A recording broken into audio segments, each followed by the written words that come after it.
What an awesome story, and we are very happy and excited to welcome Zach and Tom onto the show right now. Guys, I gotta be honest, my first question is, how many times did you attempt this before you actually completed it?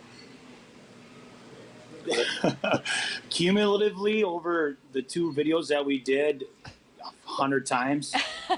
Wow. That's actually pretty good. 100 times? You made it sound like it was once on the video the first time.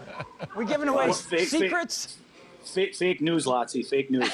No, we practiced for about 30 minutes prior to the Guinness representative showing up, the Guinness World Record guy showing up, and then we actually were only granted 3 opportunities to actually set the record. Right. We saw that, and it was very cool. I was expecting you, Chor, to come flying through about 100 miles an hour like you did when you played for the Devils, but instead, you're just kind of stationary, waiting for it to come on home.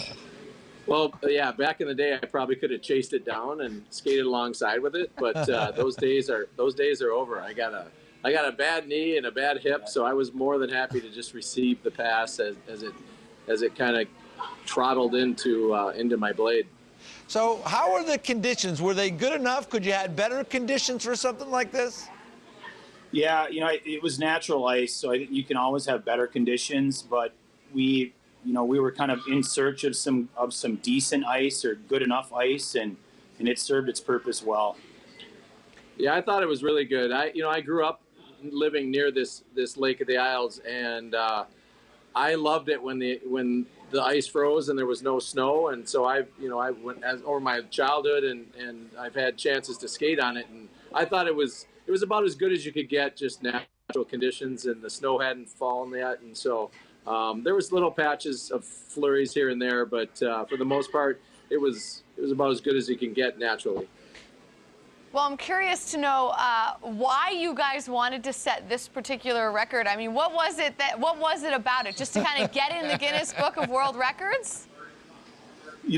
Not at all. I mean, the origin story is I live near Detroit Lake, and I drive around it every single day. And being from Minnesota, it's still a rarity to see ice conditions like they were in the fall of 2017 and they were in November of 2018 at Lake of the Isles. And I just always wondered, how far can you shoot a hockey puck on decent enough ice?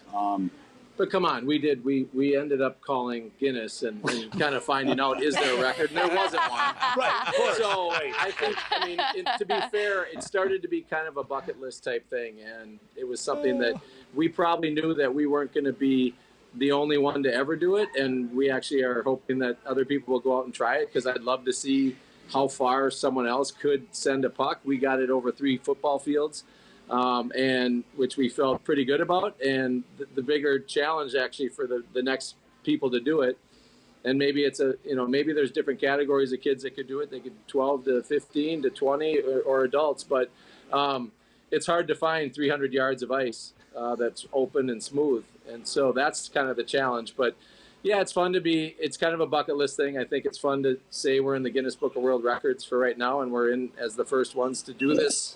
Sorry, hockey pass. And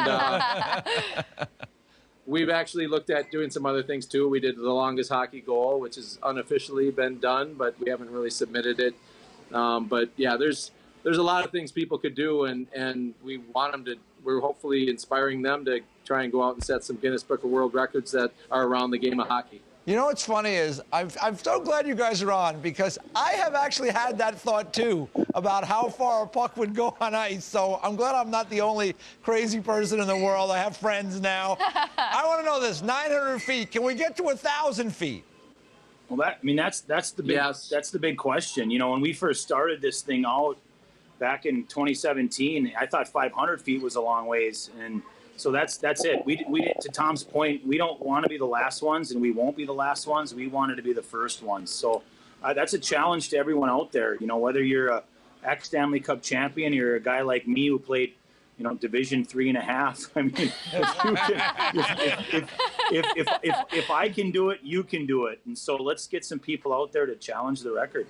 So who gets to keep the plaque for this accomplishment? Was there 2 made? Is there only 1? I mean, how'd that go down? Yeah, they provide you with a certificate. It's, I don't know if it's probably 12 by 24 or something, and so we each got one.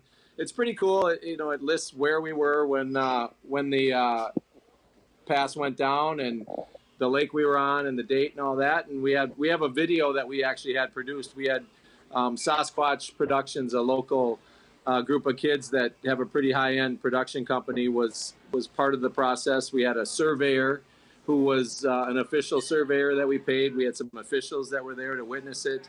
There was a drone on site with the production company. So I don't know if that video's been sent out yet, but it's out there somewhere, and we're going to be pumping it out a little bit too, because this has turned into kind of a cool thing that you can do if the conditions are right and you like hockey. You can go out and set a Guinness Book of World Record.